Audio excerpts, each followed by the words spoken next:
May bago na namang natuklasan ng aking friend. So ito, naglalakad kami papunta doon. So mga 5 to 10 minutes lang ang lakad papunta doon sa pupuntahan natin. So titingnan natin kung paano yung daanan at paano yung lugar. Ito, tingnan mo yun, ang bilis maglakad ng aking friend. Sobrang sexy naman ng babaeng to, lumalaban sa buhay.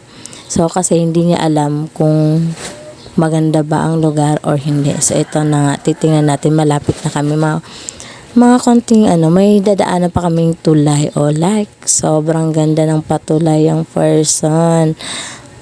So ayun, nangunguna ng aking friend. Sobrang ganda ng lugar kasi sobrang may mga puno, greenish ang lugar. Ang kahoy ang pinakatulay.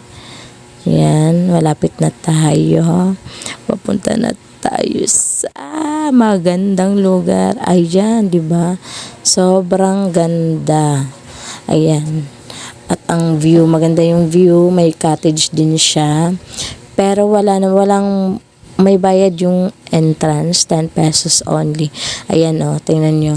Ang ganda. Tapos sobrang ganda ng tubig. Malinaw ang tubig. At kung gusto mo ng malamig, pwede kayong pumunta dito. Sobrang lamig ng tubig. Pero kung gusto niyo namang mainit, maghanap muna kayo ng iba. Pero dito maganda. Sobrang lamig ng tubig. Perfect sa mainit na panahon. Kaya, ano pang gusto mo? Tara na!